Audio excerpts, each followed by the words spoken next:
Ms. Bauer, I might have you read out the preamble, if you want to do that.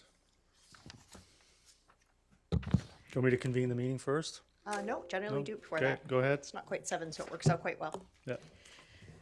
Okay, so a public hearing is a statutory requirement under Section 464 of the Local Government Act.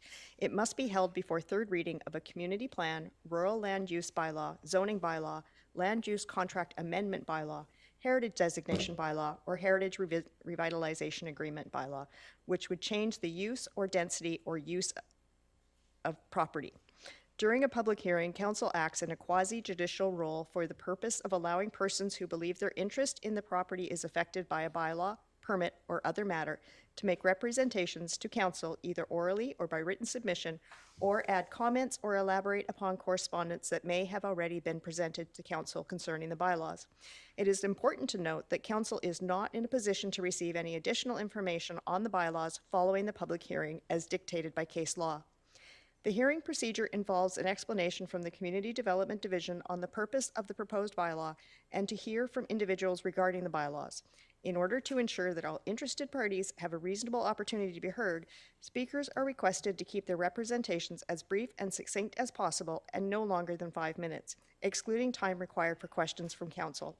Speakers will be asked to state their name, neighborhood, and city for the record, and if referring to prepared remarks, to submit the copies of these to the Township Clerk.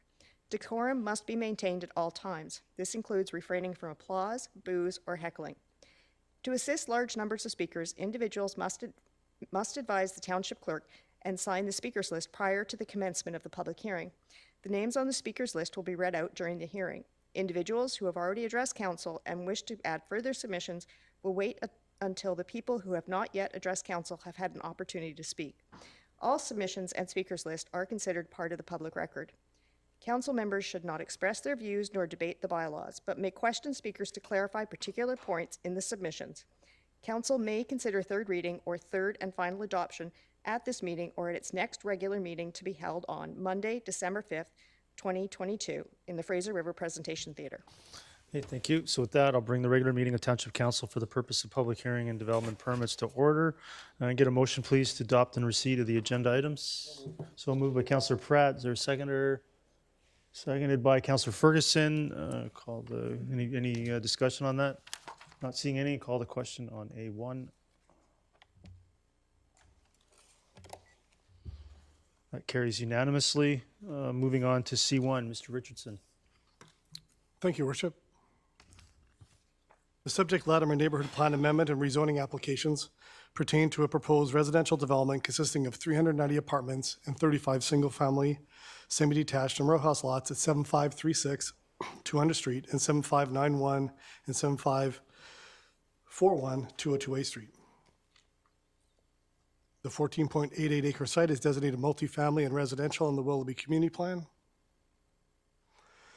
and apartment and residential row house townhouse B, single family residential 3, and streamside protection enhancement area in the Latimer Neighborhood Plan. This air photo just picks the site located south of 76th Avenue between 200 and 202 A Street.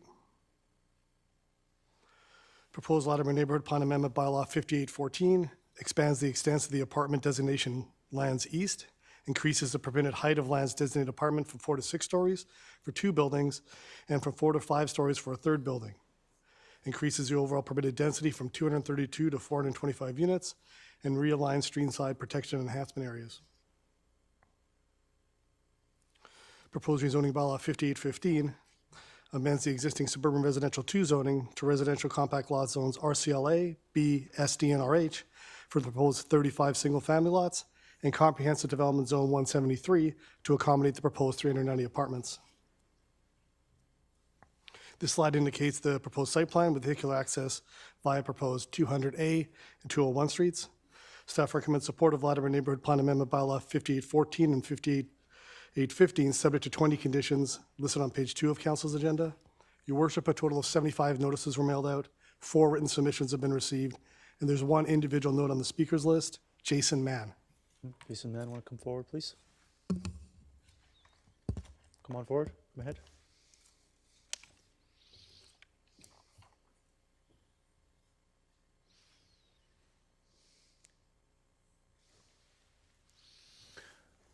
Great. Could you state your name and neighborhood for the record? Jason Mann, and we own a couple of properties in this area. Okay. Please go ahead. The address? No, you don't need to give your address, but please go ahead.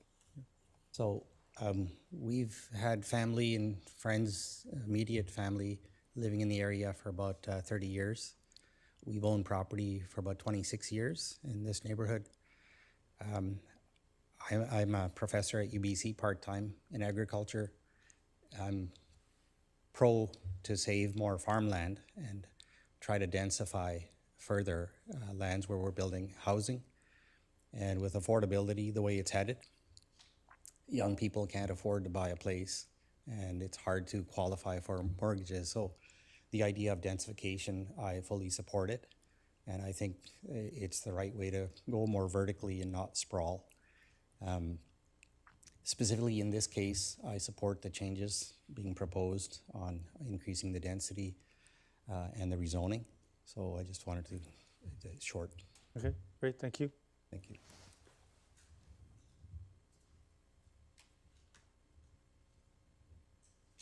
That's it? There's nobody else on the speakers list, correct? Yeah. So That's correct, Your Worship. Okay, great. So I just wanted to take, is there any further submissions from the public? And for a second time, any further submissions from the public? And for a third time, any further submissions for the public? Seeing none, I declare the public hearing closed and invite the proponent to say anything if they so desire, submit anything additional to council. Not seeing that, I declare that one closed. Mr. Richardson, you move on to C2. Thank you, Your Worship. The subject Brookswood Fernridge Community Plan Amendment and Rezoning applications pertain to a proposed residential development consisting of 5 suburban residential lots at 20663 and 20685 20th Avenue. The 4.67 acre site is designated Single Family 1 with a minimum lot size of 2 acres in the Brookswood Fernridge Community Plan. This air photo depicts a site located in the 200-600 block on the north side of 20th Avenue. Proposed Brookswood Fernridge Community Plan Amendment Bylaw 5809 amends Section 4.2 of the plan to permit a lot size of 0.9 of an acre. Proposed rezoning Bylaw 5810 amends the existing suburban residential 2 zoning to suburban residential zone SR1. Associated Development Variance Permit 100143 varies the subdivision development servicing bylaw to permit on-site septic service, reduces the 40-meter lot frontage requirement to 39.5 meters for proposed lot 1 and 37.92 meters for proposed lots 3, 4, and 5, and reduces the minimum setback for a principal building from the side lot line in the suburban SR1 zone from 3 meters to 2.79 meters, and the minimum setback for an accessory building from the side lot line from 3 meters to 1.37 meters for proposed lot 2 and 1.38 meters for proposed lot 5. This slide indicates the proposed site plan with vehicular access for the lots from 20th Avenue. Staff recommend council consider Brookswood Fernridge Community Plan Amendment Bylaw 5809 and rezoning Bylaw 5810, subject to 10 conditions, and issuance of Development Variance Permit 100143, subject to 3 conditions listed on page 7 of council's agenda.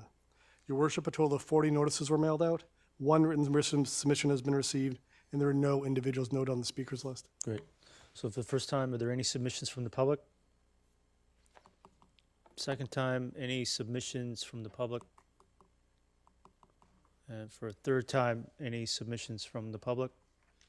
Seeing none, invite the proponents to come forward to submit some more to council if they so choose. Not seeing that, I see C2 as closed, Mr. Richardson. Is that correct? You see that? Yeah. Correct, Your Worship. Okay, so that's it. Call for termination. Moved by Councillor Pratt, seconded by Councillor Martins. All in favor? Raise your hands. Okay, great. Public hearing is now terminated. Thank you.